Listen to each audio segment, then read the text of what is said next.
जय श्री राम दोस्तों मैं हाजिर हूं आपका दोस्त पंडित ललित शर्मा एक नए वीडियो के साथ में। दोस्तों आज हम बात करेंगे हमारे भारतीय नववर्ष 2083 प्रारंभ हो रहा है उस तिथि के बारे में। दोस्तों आप सभी को मैं अग्रिम शुभकामनाएं दे रहा हूं हमारे भारतीय नववर्ष 2083 की। दोस्तों हमारा जो नववर्ष है वह इस बार चैत्र वदी अमावस्या के दिन यहाँ शुरुआत हो रही है नववर्ष की। दोस्तों हम इस बार जो चैत्र नवरात्रि जी की जो प्रतिपदा ले रहे हैं वो अमावस्या युक्त प्रतिपदा ले रहे हैं दोस्तों, क्योंकि 19 तारीख को यहाँ पर नवरात्रा लगेगी, चैत्र सुदी नवरात्रा यहाँ लगेगी। मगर अगर 20 तारीख को अगर हम नवरात्रा मानते हैं तो दोस्तों नवरात्रे की जो प्रतिपदा तिथि है वो 20 तारीख को सूर्य उदय से पहले ही समाप्त हो जाती है। इसलिए हमारे जो भारतीय पंचांग निर्माता है उन्होंने ये निश्चित किया है कि अमावस्या युक्त जो प्रतिपदा हमें लेनी है। तो दोस्तों चैत्र सुदी जो नवरात्रा प्रारंभ होता है उसी से शुरू होता है हमारा भारतीय नववर्ष 2083। दोस्तों आकाश में क्या स्थिति रहेगी ये हमने जोधपुर को केंद्र मानकर अधिकतर पंचांग बनते हैं, उसी के आधार पर आकाशीय स्थिति इस बार क्या रहेगी। और इस बार जो हम वर्ष प्रवेश करेंगे वो वर्ष प्रवेश जो करेंगे हम मीन लगन के अंदर हम वर्ष प्रवेश करेंगे। दोस्तों मीन लगन में आपको अभी विदित है कि इस अभी मीन राशि के अंदर शनि गोचर कर रहा है, और शनि गोचर कर रहा है तो इस समय जब सूर्य उदय होगा हमारे नववर्ष 2083 का 19 मार्च 2026 को सुबह 6:57 पर जो सूर्य उदय हो रहा है, ये मैंने जोधपुर को मान रख के बता रहा हूं दोस्तों।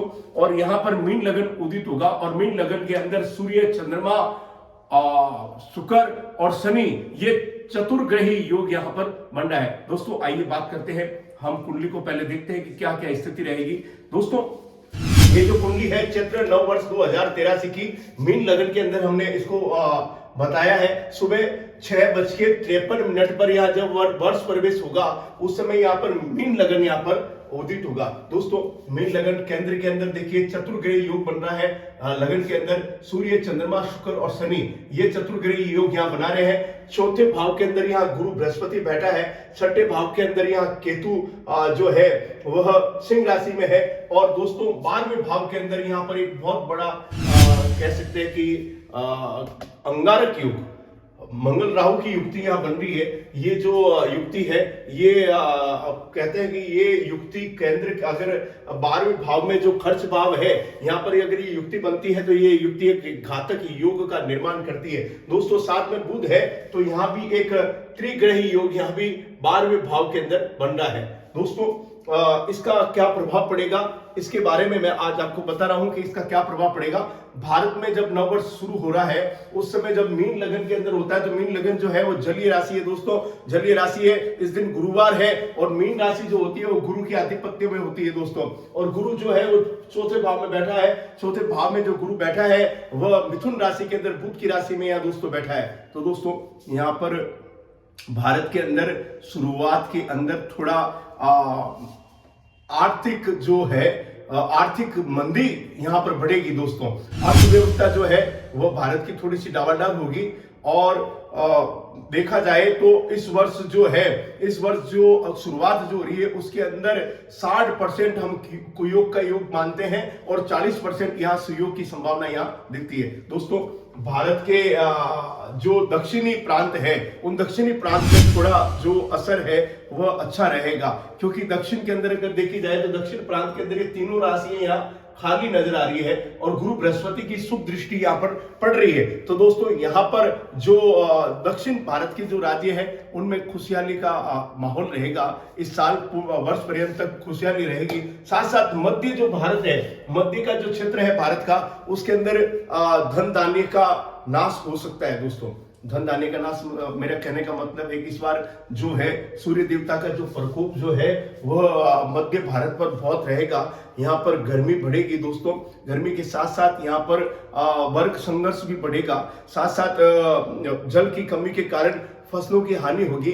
और अगर हम लोग जो अन्न और जल अगर हम सुरक्षित नहीं रख सकते हैं तो प्रजा भी सुरक्षित नहीं रहती है। दोस्तों, ये प्राचीन ग्रंथों जो हमारे धार्मिक ग्रंथ हैं वह कहते हैं कि जब अन्न और जल सुरक्षित नहीं रहते हैं तो प्रजा भी सुरक्षित नहीं रहती है। तो दोस्तों, आने वाला जो समय है वो भारत के लिए अभी ये जो अगला वर्ष है ये भारत के लिए अस्थिरता का कारक होगा। दोस्तों, भारत के अगर हम देखा जाए तो भारत के जो पश्चिमी है उत्तर पश्चिमी क्षेत्र जो है वहां पर विद्रोह बढ़ेगा, वहां पर भूकंप आ सकता है। दोस्तों, भूकंप के साथ साथ यहाँ पर कह सकते हैं कि वर्ग संघर्ष बढ़ेगा, जनता के अंदर भय की मात्रा बढ़ेगी।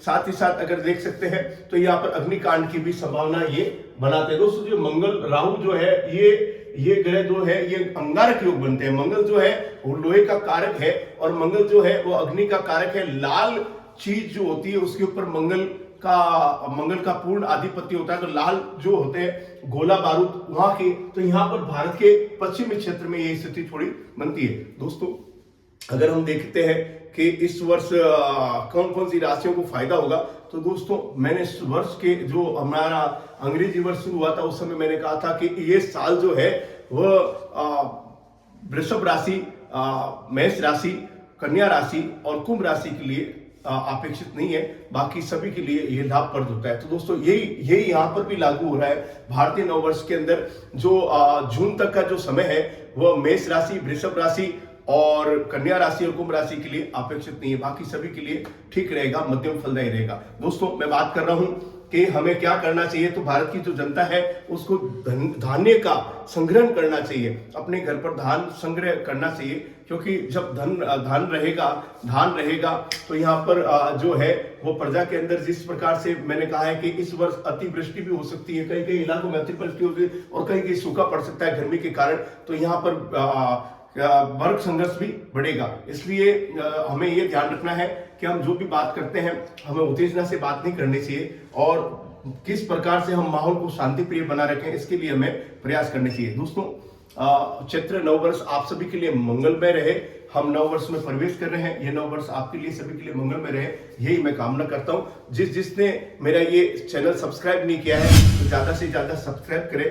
और दोस्तों, अगर हम शेयर बाजार के बारे में बात करते हैं तो दोस्तों यहाँ सोने और चांदी की कीमत जो है वो वर्ष के जो जब हम चैत्र में प्रवेश कर रहे हैं तो जून जुलाई के आसपास जो है वो कमी की संभावना यह बनती है। दोस्तों, मगर साथ ही साथ धान्य के भाव बढ़ेंगे, चावल के भाव बढ़ेंगे, अन्न जो भी है उनके भाव यहाँ बढ़ते दिखाई दे रहे हैं। दोस्तों, अक्टूबर के बाद में यहाँ स्थिति थोड़ी सामान्य हो सकती है। दोस्तों, आपको सभी नववर्ष 2083 की हार्दिक शुभकामनाएं।